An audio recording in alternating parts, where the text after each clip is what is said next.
Remember, as your boy Big Samoan, and on this episode of Big Guys Rides, we're going to take a look at some options for cold air intakes and other air intakes provided by Legmaker to see if there really is a drastic air temperature difference.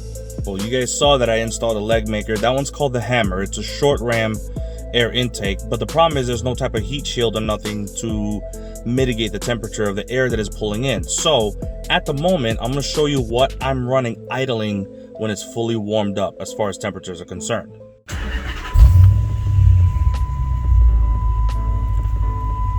So it looks like the highest, look at that, intake air temperature is sitting at 131 now, and that's pretty high.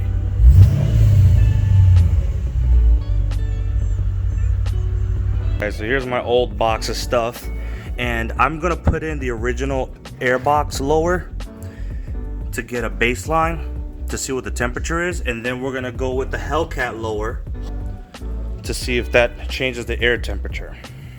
Here's our baseline for the original Air Box. The only difference is I have a K&N filter, but here it is.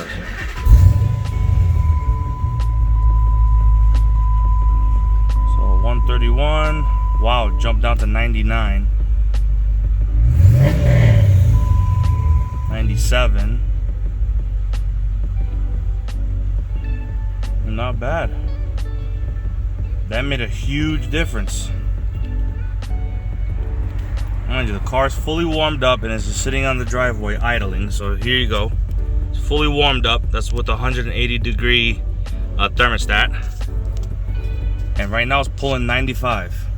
So at cruising speed, we're running about 91 degrees. If I stomp on it, sometimes it bumps up to like 92, 93, just because it's running a little hotter. But when I'm cruising, so no matter how fast I'm going, 35 to 60 miles an hour, that's about what it's running with the original Air Box. All right, next we have the Hellcat lower, but I don't have the headlights with the scoops in it, so let's see how this holds up.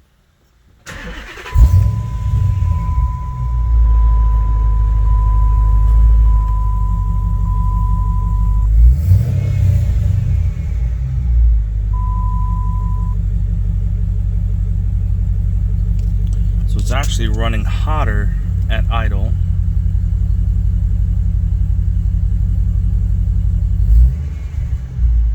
All right, let's take it for a drive. Past the road, and yep, she's running clean at 95.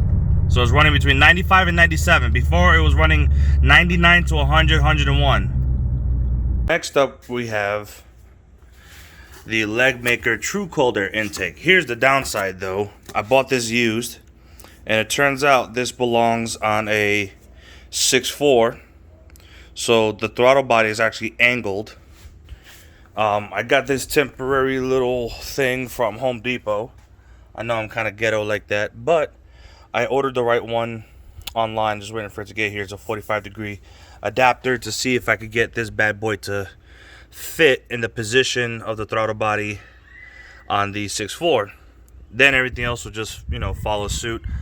Now down here, it's been said that you have to cut into the lip to get it to fit. So as you can see right now, that's going to be a problem. So we're going to work on that because I don't have to worry about a warranty in this car. So I'm going to cut the shit out of it.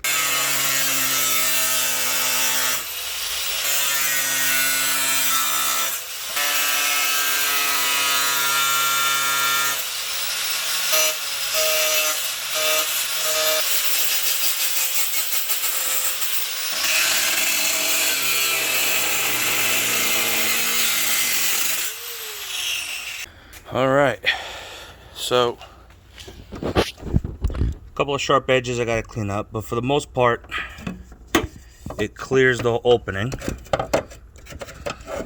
so it will pass through now. It's gonna touch, so I'm gonna have to put some foam or something to keep it from scratching away at the carbon fiber, but for the most part, it's coming along nicely. Now I just gotta get everything put together. All right, guys, so as you can see, I had to buy different couplers. So I bought a 90 that goes from 3.5 to 4 inches. And then I reversed this tube because this tube has a 45 degree because the throttle body is 45 degrees, or it's angled actually, on the 6.4 liter. So to make it work on the 5.7, I flipped it over, put the 90 here, and it actually works out great because the sensor is on this side versus this side where all the fans are and stuff like that. I don't want the wires hanging, and I could tuck that extension under this cover here, so that worked out great. Then I have this 45 that's going down into the hole, and I had to trim some of the triangular opening to be able to get this to fit, because this is all 4 inches all the way down. And then underneath, so you can see the filter's right there. And in a moment, I'm gonna put the plastic cover back on the bottom. And then it came with this because the guy actually has like a Hellcat hood. So this is actually a rain guard.